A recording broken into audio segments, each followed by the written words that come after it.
The opening stretch of the season has been nothing short of turbulent for Partizan Mozzart Bet Belgrade, a club accustomed to intensity and high expectations but now caught in a storm of instability, disappointment, and internal discord on the court. Performances have failed to inspire confidence or enthusiasm. Results have been inconsistent, often falling well below the standards expected of a team with Partizan's history and fan base. Off the court, however, the situation has been even more troubling. Internal tensions, unclear direction, and growing dissatisfaction have created an atmosphere of uncertainty that has gradually eroded optimism among supporters. The breaking point came with the resignation of Željko Obradović, a figure whose importance to the club goes far beyond tactics or wins and losses.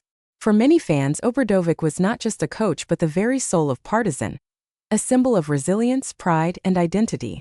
In the darkest moments, he was seen as the ultimate safeguard, the man capable of restoring order and belief through sheer authority, experience, and emotional connection to the club. Yet even Obradović reached his limit. The lack of response from his players during the first part of the season deeply frustrated him, raising serious concerns about commitment and mentality within the squad. At the same time, his relationship with the club's management deteriorated, particularly with President Ostoja Mijailović.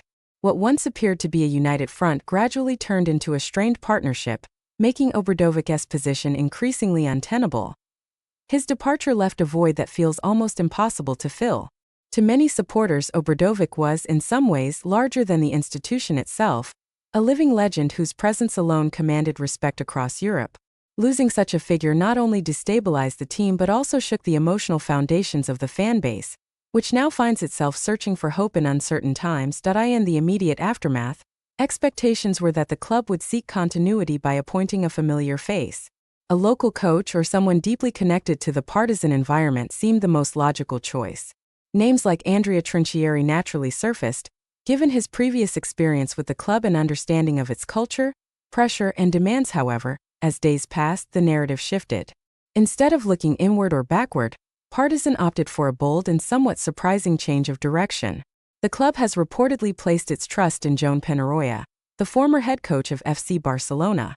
For the 56-year-old Catalan coach, this move represents a significant milestone. It will be his first experience as a head coach outside Spain, and it comes at one of the most challenging moments in the club's recent history. Leading a team like Partizan is not just a professional assignment, it is an emotional and cultural challenge, shaped by passionate fans, relentless scrutiny, and enormous expectations. Peñarroya undoubtedly brings tactical knowledge, modern basketball ideas, and experience at the highest level. Yet the question remains unavoidable. Is he the right man to lead Partizan through this crisis? Can a coach unfamiliar with the unique pressure cooker of Belgrade truly stabilize the locker room, reconnect with the fans, and restore competitive credibility? Or is his appointment merely a temporary solution, a stopgap meant to buy time rather than build a long-term vision? As the season progresses, the answers will come quickly. In a club where patience is scarce and passion runs deep, Peñarroya's tenure will be defined not only by results, but by his ability to navigate chaos, command respect, and give Partizan something it desperately needs right now: direction.